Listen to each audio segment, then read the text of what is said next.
رات کی گہری خاموشی میں جب گھڑی نے 1 بجنے کا اعلان کیا تو فرحاد کی آنکھ کھل گئی۔ پیاس کی ایک شدید لہر نے اسے بستر چھوڑنے پر مجبور کیا اور وہ آہستہ قدموں سے اپنے کمرے سے باہر نکل کر دالان کی جانب بڑھا، جہاں ہرش چاندنی کی مدھم روشنی میں خوابیدہ تھی۔ مگر جیسے ہی وہ اپنی خالہ دلارا کے کمرے کے پاس سے گزرا، اسے ایک ایسی عجیب و غریب سرگوشی سنائی دی جو اس خاموشی میں کسی نامعلوم راز کی طرح گونج رہی تھی، اور اس کے قدم تھم گئے۔ ایک لمحے کے لیے فرحاد کے دل کی دھڑکن تیز ہوئی اور اس کے ذہن میں ہزاروں سوالات نے جنم لیا کہ اندر یہ کیسی بے چینی ہے جو اس قدر گہرے وقت میں بھی دونوں کو بیدار رکھے ہوئے ہے۔ وہ حیرت اور ایک ممنوعہ تجسس کے ملے جلے احساس کے ساتھ دروازے کی طرف بڑھا اور اس لکڑی کے پٹ سے کان لگا کر سننے کی کوشش کی جہاں سے دلارا کی آواز زیادہ واضح اور جذباتی ہو کر آ رہی تھی۔ وہ سسکیوں اور الفاظ کے بیچ میں صرف اتنا سن پایا کہ وہ اپنے شوہر جہانگیر سے کہہ رہی تھی کہ اور زور سے، آج مجھے اور زور سے محسوس ہونے دو۔ یہ سن کر ایک لمحے کے لیے فرحاد کے حواس گم ہو گئے اور اس کا خون تیزی سے رگوں میں دوڑنے لگا۔ اس نے جلدی سے ادھر ادھر دیکھا، گویا وہ کسی سائے سے چھپ رہا ہو، اور پھر اس نے وہ کھڑکی ڈھونڈ لی جس کا چٹکنی والا حصہ ذرا سا کھلا ہوا تھا اور جس میں سے اندر کا منظر تھوڑا سا دکھائی دے سکتا تھا۔ دل پر جبر کر کے اور اس عجیب سی کیفیت میں مبتلا ہو کر فرحاد نے کھڑکی کو بہت ہی آہستگی سے کھولا اور اندر جھانکا۔ وہاں کا منظر اس کی توقع کے بالکل برعکس تھا، مگر جذبات سے بھرا ہوا تھا۔ جہانگیر نے دلارا کے سیاہ لمبے بال اپنے مضبوط ہاتھ میں تھام رکھے تھے اور دلارا کی آنکھوں میں شدید محبت، بے بسی اور ایک جدائی کا خوف صاف جھلک رہا تھا۔ وہ دونوں ایک دوسرے کے سامنے کھڑے بہت ہی جذباتی انداز میں کسی گہری بات پر الجھے ہوئے تھے۔ ان کی آنکھیں بول رہی تھیں اور ان کا لمس کسی خاموش عہد کا گواہ بن رہا تھا۔ یہ دیکھ کر فرحاد کے اندر کوئی شے ٹوٹ کر بکھر گئی۔ ایک لمحے کے لیے اسے لگا کہ وہ ایک ایسی حقیقت کا مشاہدہ کر رہا ہے جو اس کے لیے نہ صرف ممنوع ہے بلکہ اس کے اندر ایک ایسی آگ بھڑکا رہی ہے جسے بجھانا ممکن نہیں۔ اس کا نام فرحاد تھا اور وہ محض 20 برس کا تھا، لیکن زندگی کی کچھ تلخ اور میٹھی حقیقتوں سے جو اب تک اس کی نظر سے اوجھل تھیں، وہ اس رات کے ایک ہی لمحے میں واقف ہو گیا تھا۔ اس رات کا واقعہ اس کے ذہن پر ایک گہرا اور ناقابل فراموش نقش چھوڑ گیا۔ اس کے بعد فرحاد نے محسوس کیا کہ اس کے وجود میں ایک عجیب سی میٹھی بے چینی پیدا ہو گئی ہے جو اس کے دن کا سکون اور رات کی نیندیں چھین چکی ہے۔ وہ ہر وقت اسی سوچ میں غلطان رہتا کہ آخر دلارا اور جہانگیر کے درمیان وہ کون سا راز ہے جو ان کے تعلق کو اس قدر پیچیدہ اور جذباتی بنا دیتا ہے۔ اور پھر اس نے دل آرا کے رویے اور وجود کو نئے سرے سے دیکھنا شروع کر دیا۔ دل آرا کی شادی کم عمری میں ہی ہو گئی تھی اور جلد ہی وہ ایک بیٹے کی ماں بھی بن چکی تھی، لیکن یہ بات اکثر اس کے دل میں چبھن پیدا کرتی تھی کہ باہر کی دنیا میں کوئی بھی اسے دل آرا کا بیٹا نہیں سمجھتا تھا۔ جب بھی فرحاد دل آرا کے ساتھ کسی تقریب میں جاتا، لوگ انہیں ایک ہی عمر کا سمجھ بیٹھتے تھے، اور یہ بات اس کے دل میں ایک انکہی خواہش اور ایک ممنوعہ قربت کے احساس کو جنم دینے لگی تھی۔ ایک دن دل آرا اپنی قریبی کزن کی شادی میں جانے کے لیے تیار ہو رہی تھی۔ اس نے سرخ رنگ کا ایک نفیس اور جاذبی نظر سوٹ پہن رکھا تھا جس میں اس کی روح پر سکون اور دل آرا حد درجہ حسین لگ رہی تھی۔ یہ بہت عرصے بعد ہوا تھا کہ اس نے اپنے لیے اتنا وقت صرف کیا ہو اور اتنی دل جمی سے اپنے آپ کو سنوارا ہو۔ شادی کے لیے روانگی میں ابھی کچھ دیر باقی تھی۔ فرحاد موبائل فون کا بہانہ بنا کر وہیں صوفے پر بیٹھا ہوا تھا۔ وہ خود بھی تقریب میں جانے کے لیے تیار ہو چکا تھا کیونکہ ان تینوں کو ساتھ ہی جانا تھا، مگر اس کی نظر بار دلارا کے چہرے اور اس کی ملکوتی اداؤں پر ٹھہر جاتی تھی۔ اس کی نگاہوں میں ایک سحر انگیز طلب تھی جو اس کے جسم میں آگ لگا رہی تھی۔ پھر دل آرا نے اپنے گلے میں وہ خوبصورت اور نازک لوکٹ لواحق پہننے کی کوشش کی، مگر اس کا کنڈا بند نہیں ہو پا رہا تھا۔ یہ لمحہ فرحاد کے لیے ایک اشارہ تھا اور وہ فوراً ہی اپنی جگہ سے اٹھا اور نہایت نرمی سے کہا، دلارا آپ اجازت دیں تو میں اسے لگا دوں۔ اس کی بات سن کر دلارا کو بے حد خوشی ہوئی اور وہ ایک دلفریب مسکراہٹ کے ساتھ بولی، واہ میرے فرحاد، اب تمہیں عورتوں کے نازک کام بھی آنے لگے ہیں۔ تمہاری شریکی حیات کتنی خوش قسمت ہوگی۔ فرحاد نے جواب دیا، دلارا آپ نے تو ابھی میرے ہنر دیکھے ہی کہاں ہیں۔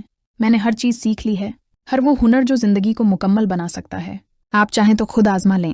میں اب وہ بچہ نہیں رہا جسے آپ اپنے ہاتھوں سے کھانا کھلایا کرتی تھیں اور جس کی ہر بات پر ہنس دیا کرتی تھیں۔ اس کی اس جرات مندانہ اور گہری बात सुनकर दिलारा ने आईने में एक लम्हे के लिए उसे घोरा। उसकी आंखों में हैरत, तजस्सुस और एक दबी हुई ख्वाहिश का इम्तिजाज था। फरहाद भी शादी के लिए मुकम्मल तौर पर तैयार था और उसका प्रकशिश हुस्न उसकी दिलेरी में मजीद इजाफा कर रहा था। इतने में जहांगीर ने गाड़ी का हारन बजाया और वो सब बाहर निकले। शादी का फनकशन खत्म हुआ और वो तीनों रात गए। घर वापस आए। थकन की वजह से जहांगीर तो फौरन ही गहरी नींद सो गया, जबकि फरहाद की आंखों से नींद कोसों दूर थी। वो बाहर लान में ईयरफोन लगाकर धीमे सुरों में गाने सुन रहा था और बेकरारी में टहल रहा था। इतने में दिलारा बाहर आई और हैरान हुई। फरहाद, तुम अभी तक सोए नहीं? इस वक्त क्यों जाग रहे हो? उसकी आवाज में नरमी और अपनायत थी। फरहाद ने कहा, दिलारा क्या करूं, मेरे अंदर एक अजीब सी बेचैनी दौड़ रही है। एक ऐसी तलब जो मुझे सुकून से सोने नहीं दे रही और मुझे हर तरफ भटका रही है। दिलारा ने मुस्कुराकर उसकी तरफ देखा और बोली, अच्छा, तो किस बेचैनी ने मेरे बेटे को घेर लिया है जो उसे बस्तर पर भी करार नहीं लेने दे रही? मुझे भी तो पता चले वो क्या राज है। फरहाद के चेहरे पर एक तलख मुस्कुराहट आई और उसने झुककर दिलारा की आंखों में देखते हुए कहा, आप और जहांगीर तो दुनिया के सारे मजे लेकर सो जाते हैं, लेकिन मैं सारी रात इस महरूमी और हसरत में तड़पता रहता हूँ। एक खला है जो भरता नहीं। उसकी ये बात सुनकर दिलारा ने गहरी हैरत से उसकी तरफ देखा। ये रवैया, ये बोलने का अंदाज उसके बेटे जैसा नहीं था।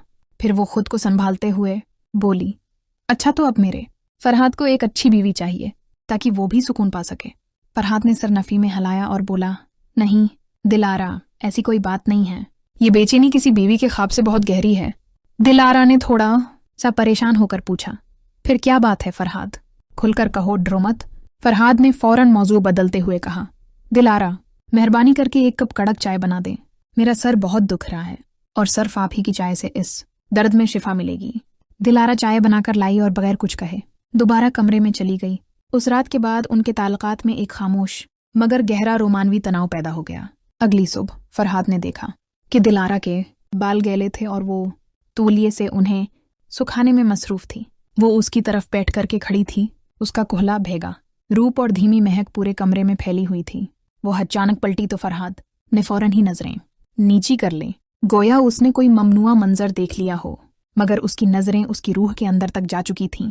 नाश्ते के बाद दिलारा ने बताया कि जहांगीर को अपने दफ्तर के किसी जरूरी काम से एक हफ्ते के लिए लाहौर जाना पड़ रहा है। ये सुनकर फरहाद का दिल बेअंतहा खुशी से भर गया।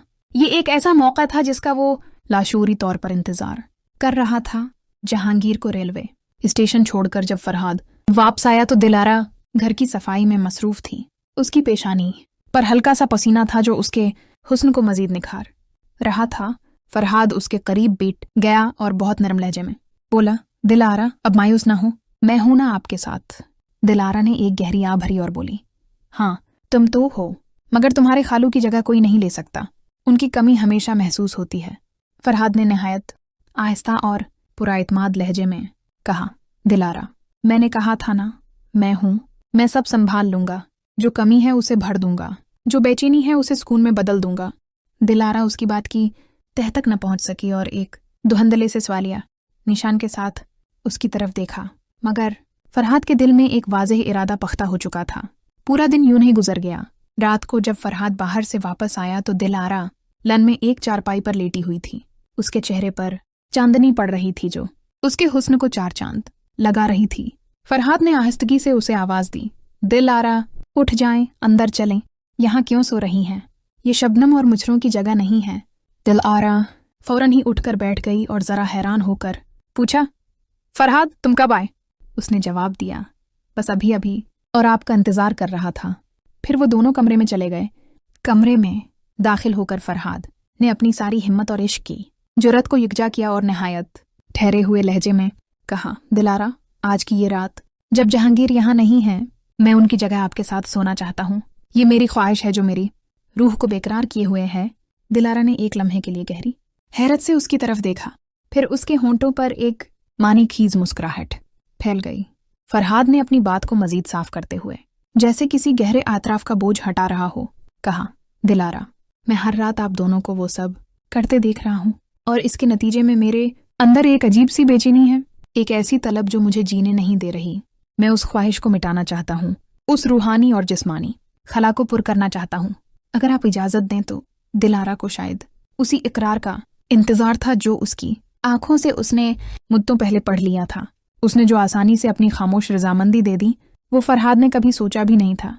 उसकी रूह को सुकून और उसकी तमन्ना को तकमील मिल गई। अगले दिन दिलारा ने फरहाद से कहा, फरहाद, मेरे जहन में एक नहायत अमदा तरकीब है। अगर तुम मेरा साथ दो तो हम एक ऐसा वक्त गुजार सकते हैं जो हमारी यादों का हिस्सा बन जाएगा। फरहाद ने सरापा तजस्सुस बनकर पूछा, कैसी तरकीब दिलारा? मुझे बताएं, मैं आपका हर तरह से साथ दूंगा। दिलारा बोली, जब जहांगीर वापस आएंगे तो मैं उनसे कहूँगी कि मैं अपनी उम्मी के घर पंजाब जा रही हूँ। हकीकत में तो मेरा ननिहाल रहीम यार खां के एक छोटे से खूबसूरत गांव में है, और जब जहांगीर मुझे पंजाब जाने की इजाज़त दे देंगे तो हम वहां जाकर पुरस्कून वक्त गुजार सकेंगे, बगैर किसी खौफ के और बगैर किसी रुकावट के। फरहाद ने दिलारा की ये बात सुनकर उसकी तरफ देखा और उसके चेहरे पर एक फाथाना मुस्कुराहट थी। उसका दिल जोर जोर से धड़क रहा था, क्योंकि उसे पता था कि उसकी ये ममनुआ कहानी अब एक नए रोमनवी मोड़ पर दाखिल होने वाली है। एक ऐसा सफ़र जहां उनका इश्क और उनकी ख्वाहिश दुनिया की नज़रों से उझल रहकर एक दूसरे में जम हो जाएंगे।